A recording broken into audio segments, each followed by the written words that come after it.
गर्ने काम भएको भन्दै दिक्क लागेको प्रधानमन्त्रीको भनाइ छ।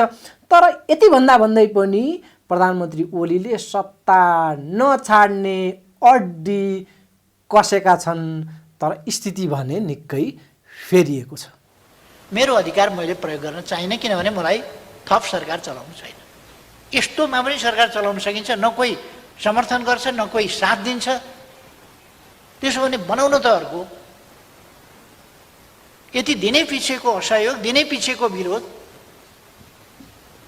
बदनाम गरेको छ, चरित्र हत्या गरेको छ। यदि मलाई सरकार चलाउन मन छ भने मैले विश्वासको मतमा जानुपर्छ। मन छ भने म दिक्क भइसकेँ सरकार चलाउन, मन छैन किन विश्वासको मत मागिरहन्छु? मनै छैन मलाई त, विश्वास चाहिएकै छैन त। अर्को सरकारमा जाउँ, अर्को वैकल्पिक सरकार बनाऊ। त्यसका लागि त बाटो खोलेकै छ। सम्माननीय राष्ट्रपतिजीले मिलेन भनेर कुनै आह्वान त रोक्नु भएको छैन। उहाँले खोलिदिनु भयो बाटो, आह्वान गर्नुभयो, आऊ सरकार बनाऊ। मलाई सरकार चलाउनै मन छैन, दिक्क भइसकेँ, प्रधानमन्त्रीको भनाइ। तर म फेरि पनि प्रधानमन्त्रीको दाबी गर्न भने छाड्दिन भन्ने उनको पूरक भनाइ पनि आयो, जसले प्रधानमन्त्री सत्ता छाड्न तयार छैनन् भन्ने कुराको प्रश्न जनाउ मिल्यो। विश्वासको मत नपाएर संसद विघटन भएर चुनावमा जाने प्रधानमन्त्रीको अडान आजको पत्रकार सम्मेलनमा उनले प्रष्ट रूपमा व्यक्त गरेका थिए। तर पनि अहिले पछिल्लो अवस्था राजनीतिमा निकै तीव्र रूपमा फेरिएको छ। प्रधानमन्त्रीको भनाइ थियो, यदि समर्थन प्राप्त भयो भने र राष्ट्रपतिलाई म प्रति विश्वास लाग्यो भने मैले नै सरकार बनाउने छु, होइन भने देश चुनावमा स्वाभाविक जान्छ। ओलीको जिकिर थियो, मलाई समर्थन दिने भए दिनुस्, होइन भने केपी ओलीले प्रतिनिधि सभा विघटन गर्यो भन्न पाइने छैन। 121 मतभार मसँग भएको हुनाले अलिक सजिलो होला कि मलाई भनेर म कोसिस गरिराखेको छु। यदि समर्थन प्राप्त भयो भने र त्यो राष्ट्रपतिज्यूलाई भरपर्दो आधार लाग्यो भने उहाँले मलाई प्रधानमन्त्री भरपर्दो आधार लागेर नियुक्त गर्नुभयो भने मैले सरकार बनाउँछु र विश्वासको मत फेरि 1 महिनाभित्र लिनेछ। त्यस बाटोमा म जान्छु। 1 महिनाभित्र फेरि कसैले विश्वासको मत दिएन भने अनि विघटन गर्यो भनेर आरोप लगाउन पाइने छैन। अब विश्वासको मत नदिने अनि चुनावमा गयो भन्न त पाइने छैन। त्यो त स्वाभाविक रूपमा जान्छ। आज समर्थन दिनुहोस् मलाई, म आग्रह सबैसँग गर्न चाहन्छु, समर्थन दिनुहोस्। म सरकार बनाएर चलाउन चाहन्छु। दिनुहुन्न भने केपी ओलीले प्रतिनिधि सभा विघटन गरेर चुनावमा लग्यो देशलाई भन्न पाइँदैन। दर्शकबिन, राजनीतिक घटनाक्रम तीव्र विकसित भइरहेको छ।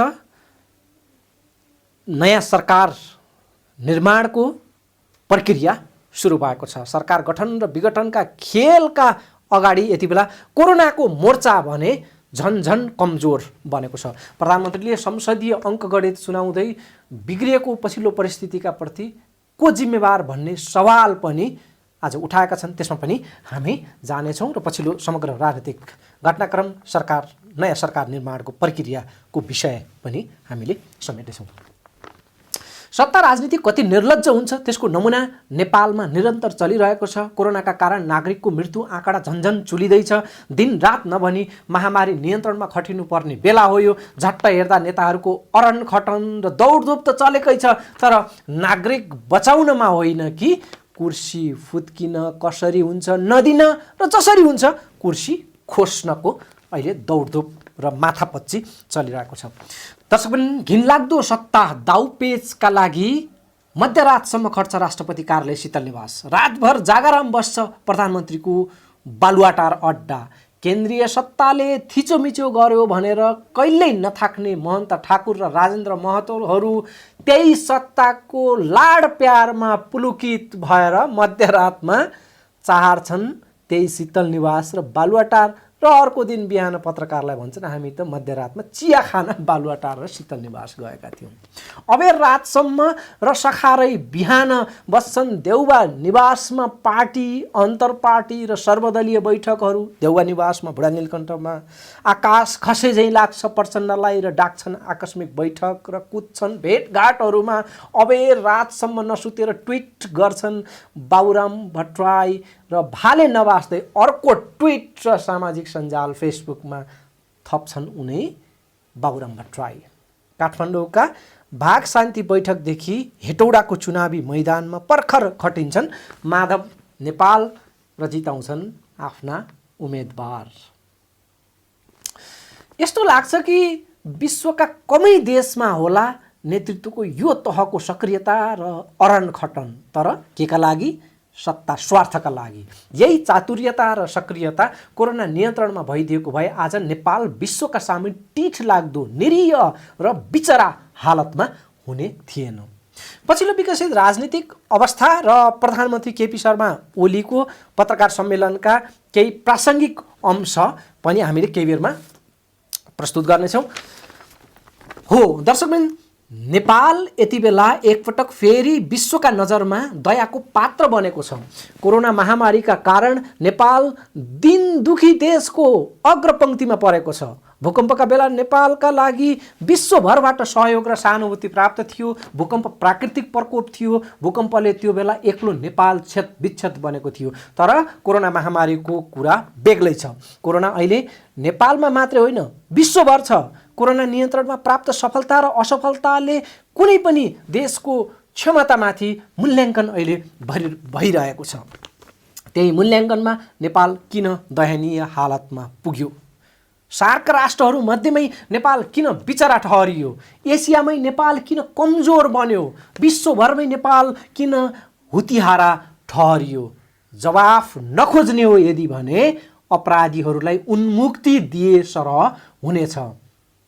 भाषणका भरमा कामै नगरी त्यसमाथि बदमासी गरेर देश बर्बाद पार्ने, तर जनतालाई भुलभुलैयामा पार्नका लागि आवरणमा राष्ट्रवादी र सग्लो देखिने दोहोरो चरित्र नागरिकले ठम्म्याउन जरुरी छ। दर्शकबिन, नेसनल जियोग्राफी र डिस्कभरी च्यानलमा देखिने साहसी सेलिब्रिटी एवं टिभी प्रस्तोता बियर ग्रिल्सले नेपाली एक बालक जो शब्दहा स्थलमा निन्याउरो मुख लगाएर बसेका छन् ती बालकको तस्बिर आफ्नो ट्विटरमा साझा गरेका छन्। उनले नेपालका लागि प्रार्थना गर्दै कोरोनाका कारण क्षति भोग्नु परेकोमा दुःख व्यक्त गर्दै नेपालका लागि प्रेम र सामर्थ्यको कोसेली पठाएको उल्लेख गरेका छन्। यो महामारीको आधी बेहेरी निकै पीडादायी रहेको भन्दै उनले भनेका छन्, मलाई नेपाली भावनाबारे केही थाहा छ भने त्यो हो नेपालीहरू शक्तिशाली छन्। यो सङ्कटबाट अवश्य पार हुनेछन्। उता न्युजिल्यान्डकी पूर्व प्रधानमन्त्री हेलेन क्लार्कले नेपालमा दैनिक सङ्क्रमण दर 9,000 भन्दा माथि पुगेको र 40% पोजिटिभिटी देखिएकोले नेपाललाई अत्यन्तै धेरै सहयोगको आवश्यकता रहेको भन्दै ट्विट गरेकी छिन्। नेपाल कमजोर क्षमताको स्वास्थ्य प्रणाली भएको अति कम विकसित देश हो।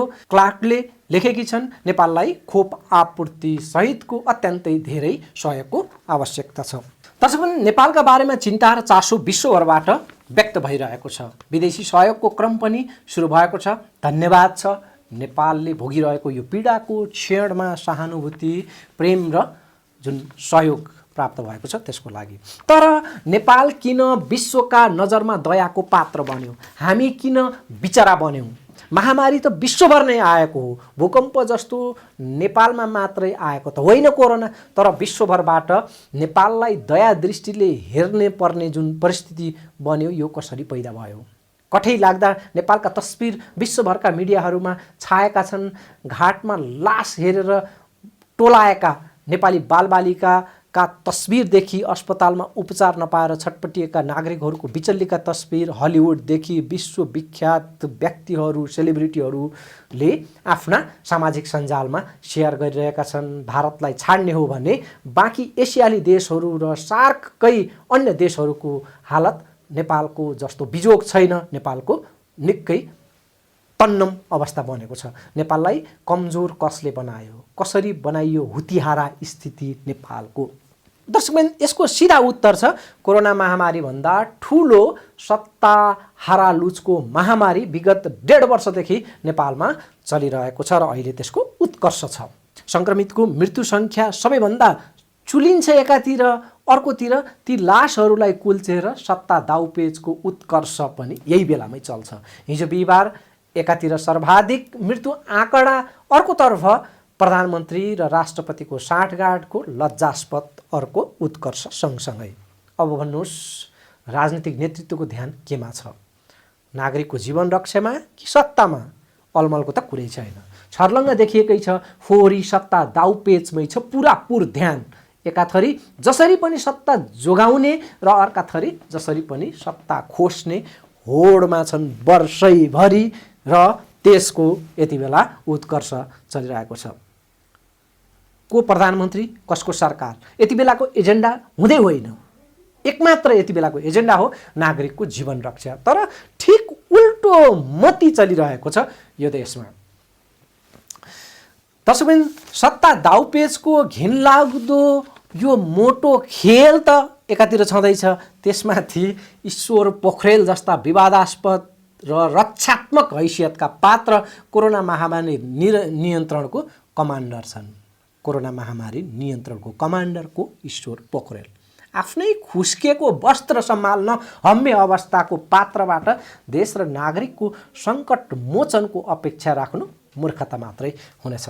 कोरोना महामारी नियन्त्रणका लागि विभिन्न देशहरूमा तत्कालै महामारीको बाछिटा सुरु हुनासाथ टास्क फोर्स बन्यो। कतिपय देशले विपद व्यवस्थापनमा काम गर्ने मौजुदा आफ्नो संयन्त्रहरूलाई पुरापुर ताकतका साथ सक्रिय बनाए। तर नेपालमा यी दुवै काम भएन। न टास्क फोर्स बन्यो, न मौजुदा टिमलाई, मौजुदा संयन्त्रलाई परिचालन चुस्त भयो। न त बेग्लै टास्क फोर्स बन्यो, न विपद व्यवस्थापनका लागि भनेर तलब सुविधासहित बजेट र व्यापक संरचना भएका अङ्गहरूको प्रभावकारी परिचालन नै गरियो नेपालमा। जस्तो कि नेपालमा दैवी प्रकोप नियन्त्रण र विपद व्यवस्थापनका लागि सरकारी संयन्त्रहरू छन्। प्रधानमन्त्री मातहतमै र गृह मन्त्रालय अन्तर्गतमा वर्षौँदेखि तलब भत्ता दिएर यस्तै बेलामा काम लाग्छ भनेर पालेर राखेको जनशक्ति छ। विगतमा आइपर्दा काम गरेर अनुभव प्राप्त गरेका विपद व्यवस्थापनका विज्ञहरू छन्। त्यो जनशक्ति, त्यो संयन्त्र, त्यो पूर्वाधार नेपालमा छ। उनीहरूसँग ज्ञान, क्षमता र अनुभव छ। तर सरकारमा रहेकाहरूको लोभी पापी चरित्र र समन्वय कौशल नहुँदा ती संयन्त्रलाई कोरोना महामारी नियन्त्रणमा छायामा पार्ने काम भएको छ। नेपालमा गरियो के? उपप्रधानमन्त्री ईश्वर पोखरेलको नेतृत्वमा कोभिड-19 सङ्कट व्यवस्थापन केन्द्र CCMC बनाइयो। त्यसलाई पूर्णतः बालुवाटारको छाया बनाइयो। स्वास्थ्य सामग्री खरिददेखि औषधि खरिदसम्मका भ्रष्टाचारमा CCMC विवादमा परिरह्यो। त्यसपछि त विवाद र काण्डको श्रृङ्खलाहरू नै बन्यो र त्यो अखडा बन्यो। CCMC एकपछि अर्को गरेर त्यहाँ लफडाहरू पर्दै गयो। महामारीबाट नागरिक बचाउनेमा भन्दा पनि आफ्नै साख बचाउनमा, आफ्नै लाज छोप्न र सफाई दिनमा नै उसको ताकत सकियो र अहिले त CCMC फतक्कै गलेको अवस्थामा छ।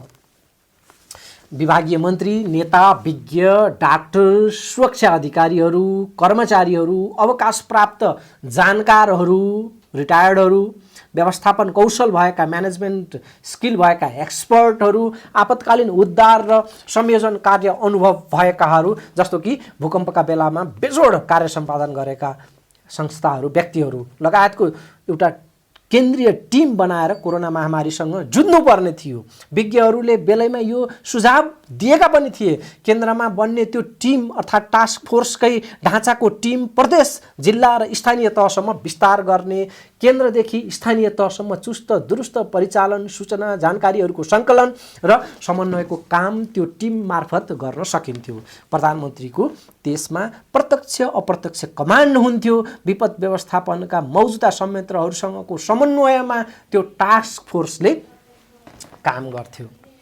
कोरोना महामारी विरुद्ध प्रभावकारी र पारदर्शी लडाईँ सम्भव थियो।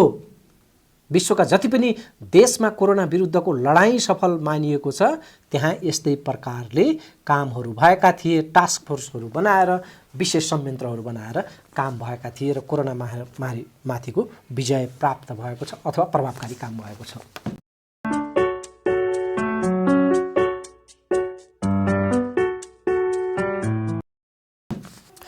विभिन्न क्षेत्रका जानकार एवं विज्ञको टिम बनाएको भए त्यो पारदर्शी पनि हुन्थ्यो। भ्रष्टाचार, नातावाद, राजनीतिक आग्रह पूर्वाग्रह र सबै प्रकारका बदमाशी पनि त्यहाँ गर्ने मौका हुँदैन थियो, किनकि त्यो टिम स्वच्छ छविका भएका मान्छेहरू पनि त्यहाँ हुन्थे। नैतिकवान र काम गर्ने मनोविज्ञानका सदस्यहरू त्यसमा हुन्थे।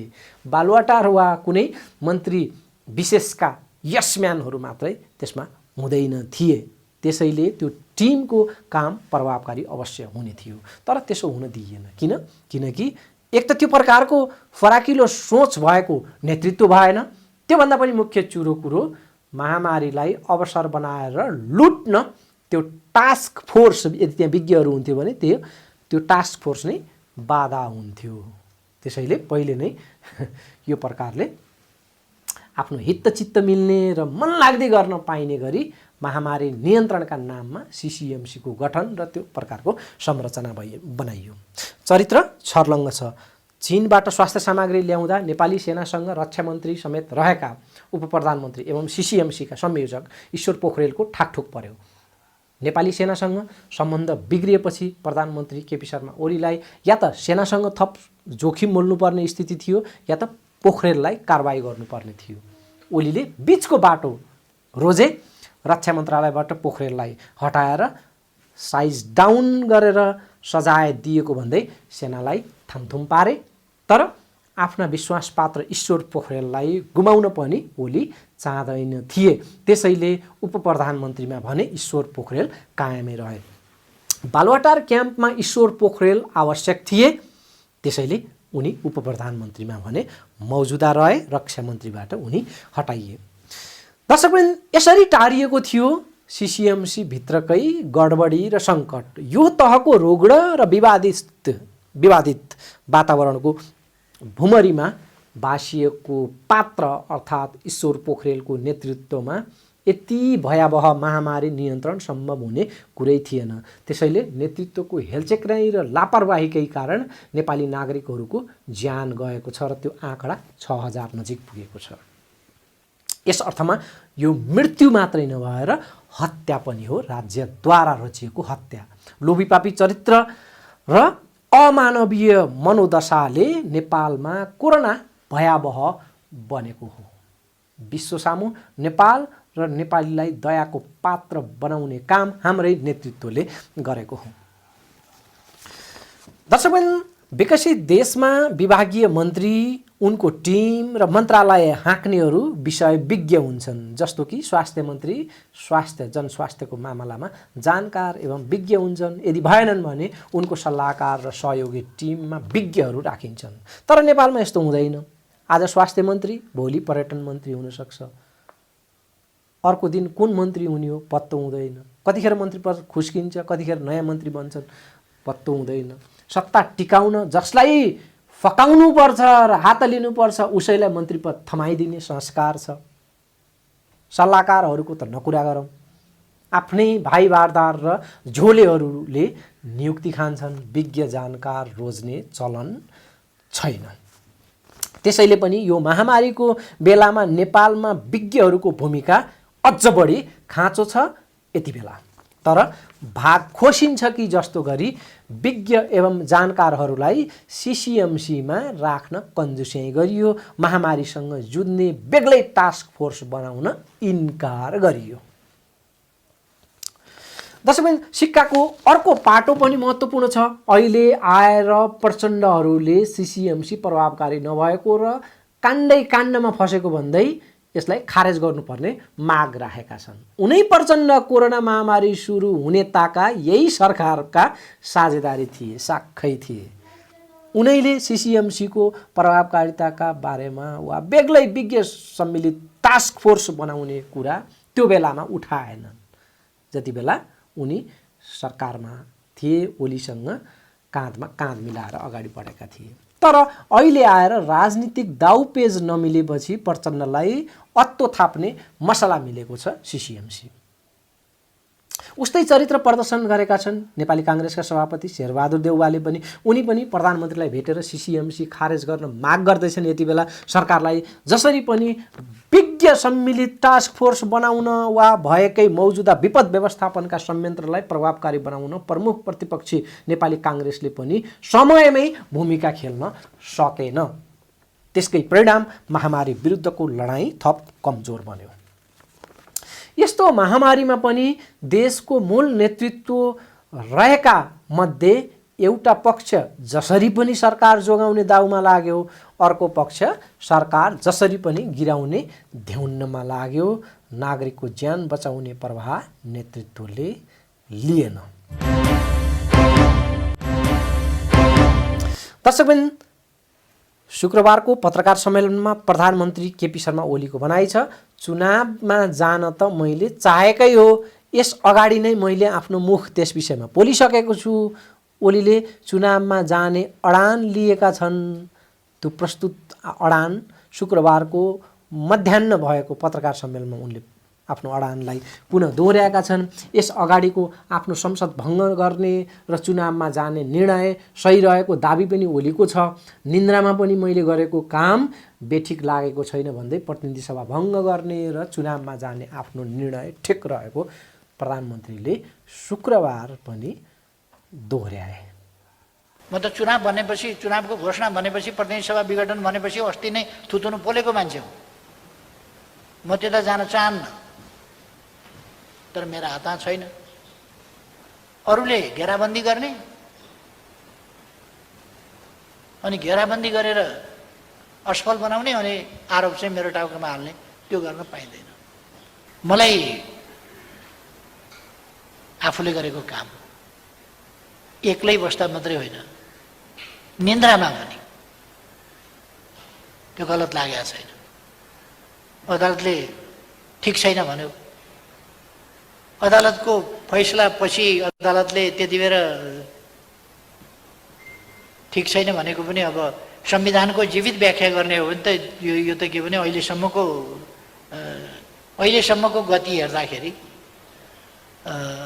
ढुङ्गा त गन्तव्यतिर त गइराखे जस्तो त लाग्दैन।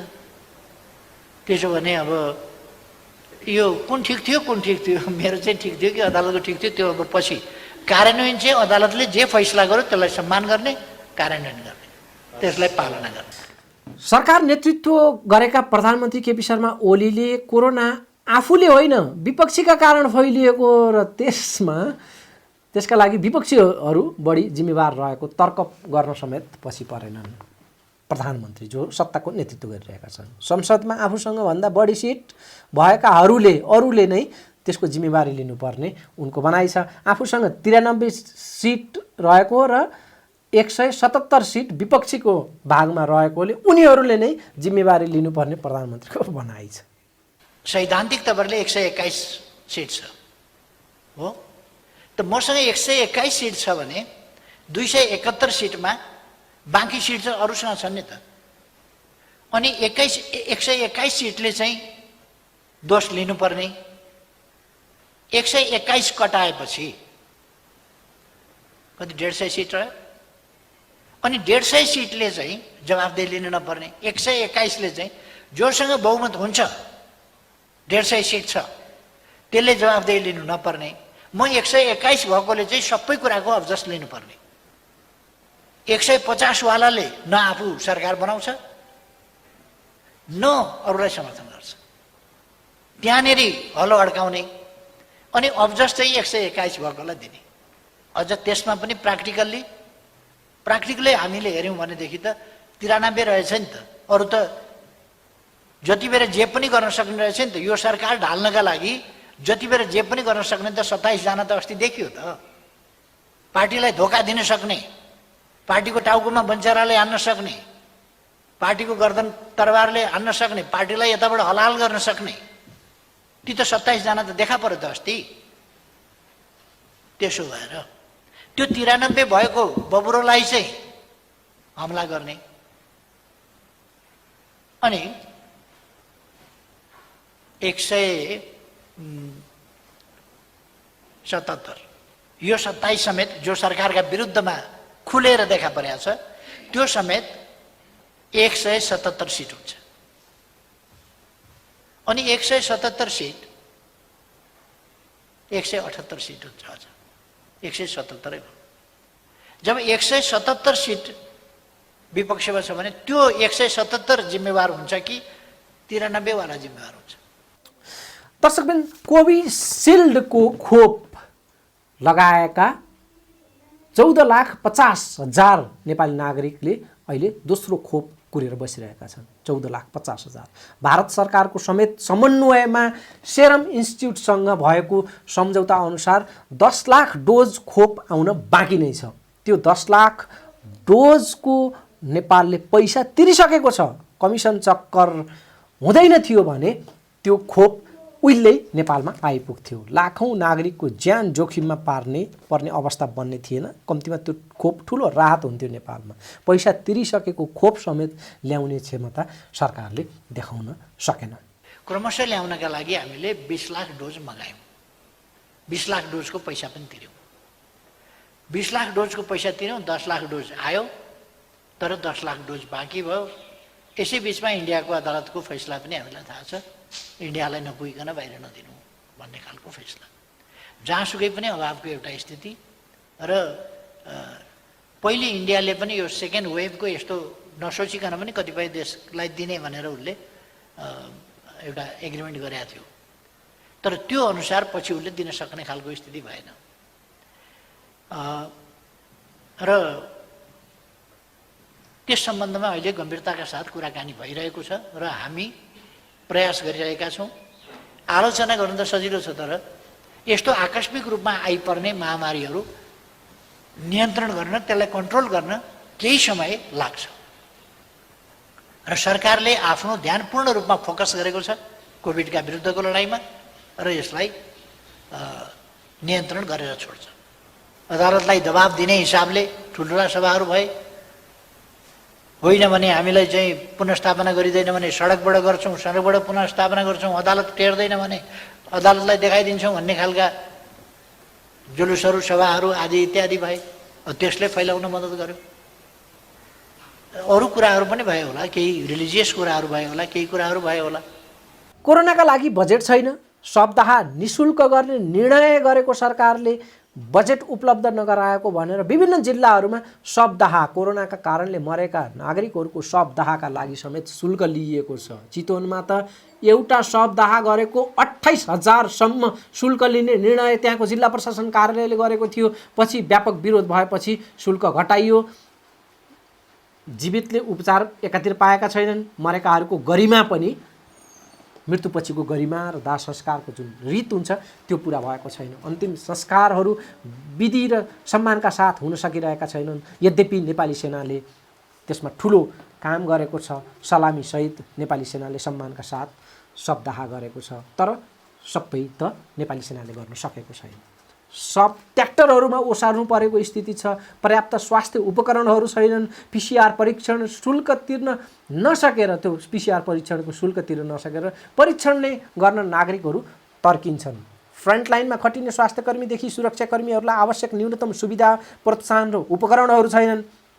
अर्थतन्त्र ध्वस्त छ। राज्यको ढुकुटी सोत्तर भएको यो अवस्थामा अर्बौं खर्च गरेर फेरि चुनाव गर्ने लालसा कसैले पाल्छ र त्यसैमा जोड गर्छ भने या त उसमा मानवीय न्यूनतम चेत र धर्म समेत छैन, या त उसको मनमा चुनाव रचेर सत्ता, शक्ति र पैसाको आडमा जनमत कब्जा गर्ने र मनोमानी शासन चलाउने हुटुटी चलिरहेको छ।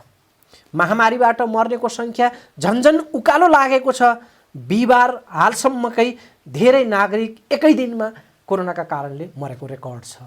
अवस्था यस्तो छ, अत्यन्तै जरुरी कामहरू भइरहेका छैनन्। तर कसरी हुन्छ?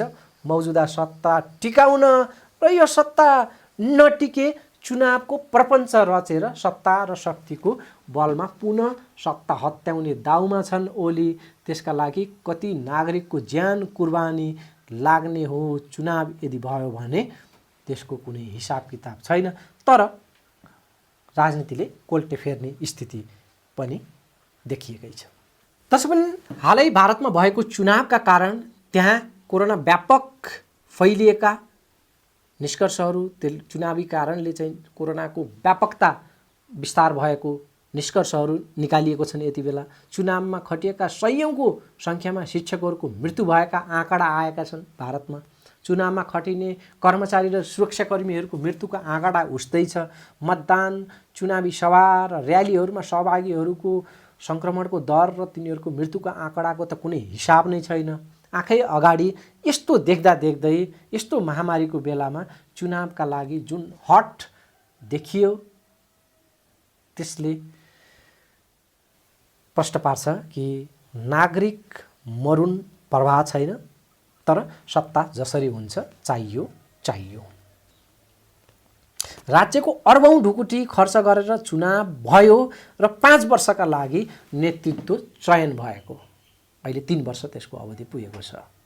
तर 3 वर्ष नपुग्दै नेतृत्वको स्वार्थका लागि अर्को अर्बौं खर्च गरेर चुनाव गर्दा देशको अर्थतन्त्र झनै डामाडोल हुनेछ। कोरोनाकै कारण तहस नहस भएको अर्थव्यवस्था चुनावले झन् थिलथिलो पार्नेछ। त्यसैले पनि यति बेला चुनावमा जोड दिने भन्दा पनि कोरोना नियन्त्रणमा, यो महामारीको सङ्कटबाट कसरी पार पाउने त्यसमा जोड हुनुपर्ने हो। र अन्त्यमा विकसित राजनीतिक घटनाक्रमको पछिल्लो भेरिएन्टलाई यहाँ जोडौँ। यद्यपि यो प्रसारण भइसक्दासम्म राजनीतिक घटनाक्रमहरू के हुने हो त्यसको कुनै आकलन गर्न सकिने अवस्था छैन। तर मोटामोटी घटनाक्रम के छ भने प्रधानमन्त्री अथवा सरकार फेरिने स्थिति देखिएको छ। सुनियोजित ढङ्गले पुनः आफै प्रधानमन्त्री हुने दाउपेच सहितको आग्रह प्रधानमन्त्री केपी शर्मा ओलीले राष्ट्रपतिलाई साँझपख बिहिबार बुझाएका थिए। आफ्नो आशय, आफ्नो आग्रह आँखा चिम्लेर राष्ट्रपतिबाट हुबहु त्यसलाई ओके गरियो। साँझ राष्ट्रपतिबाट जानकारी आउँछ। 21 घण्टामा नयाँ प्रधानमन्त्रीका लागि दाबी गर्न राति 10 घण्टा त्यसै बित्छ रातको समय, बाँकी रहन्छ 12 घण्टा। त्यो त्यान्द्रो समयमा अरू दलहरूले पर्याप्त तयारी गर्न नपाउन् भन्ने मनसाय त्यसभित्र लुकेको भनेर टिप्पणीहरू भइरहेका छन्। आफूहरूको भने पूर्व तयारी रहेको दाबी गरिएका थिए। यद्यपि प्रधानमन्त्री केपी शर्मा ओलीको पूर्व तयारीले खासै काम गरेको भने देखिएन पछिल्लो परिणामले।